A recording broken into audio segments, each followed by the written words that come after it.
ब्राह्मणों की सेवा को शूद्र के लिए एकमात्र उत्कृष्ट कार्य घोषित किया गया है। इसके अतिरिक्त जो कुछ भी वह करेगा वह व्यर्थ होगा और उसका कोई फल नहीं होगा। कोई भी शूद्र भले ही उसके पास धन इकट्ठा करने की शक्ति हो, अतिरिक्त संपत्ति का संग्रह नहीं कर सकता। ऐसा इसलिए क्योंकि एक सेवक व्यक्ति जिसने धन इकट्ठा कर लिया है वह अभिमानी हो जाता है और अपने अहंकार या उपेक्षा से ब्राह्मणों को कष्ट पहुंचाता है। यदि कोई शूद्र ऊंची जाति की महिला के साथ संबंध बनाता है तो उसका लिंग काट देना चाहिए। यदि कोई शूद्र केवल अपना पेट भरना चाहता है तो वह वैश्य की सेवा कर सकता है। यदि वह अस्थायी आजीविका चाहता है तो वह क्षत्रिय की सेवा कर सकता है। लेकिन यदि वह स्वर्ग जाना चाहता या अगले जन्म में उच्च या श्रेष्ठ वर्ग में जन्म लेना चाहता है तो उसे ब्राह्मण की सेवा करनी चाहिए। शूद्र का सबसे पवित्र कर्तव्य ब्राह्मण की सेवा करना है और हमेशा ब्राह्मण शब्द को अत्यंत भक्ति के साथ उच्चारण करना है।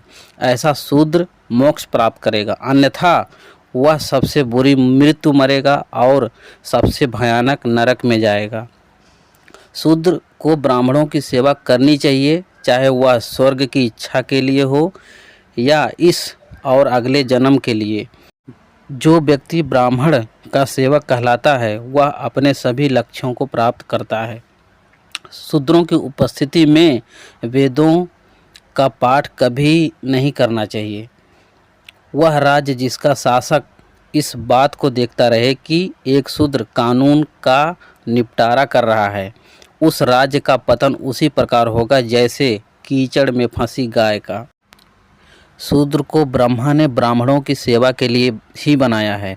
यहाँ तक कि यदि एक ब्राह्मण शूद्र को गुलामी से मुक्त कर दे तब भी वह शूद्र गुलाम ही बना रहेगा, क्योंकि उसका सृजन गुलामी के लिए ही किया गया है। उसे कोई भी व्यक्ति पूरी तरह से मुक्त अधिकार नहीं रख सकता।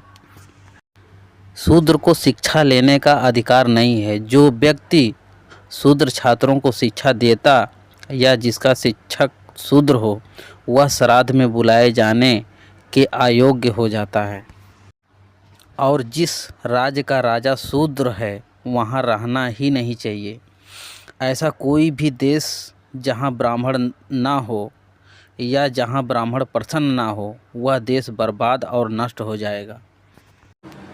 हेलो दोस्तों, ये थे बाबा साहब भीमराव अंबेडकर को मनुस्मृति जलाने के प्रमुख कारण। दोस्तों, यह मेरी वीडियो अगर अच्छी लगी तो मेरे चैनल को सब्सक्राइब करके मुझे सपोर्ट ज़रूर करें। धन्यवाद। जय भीम।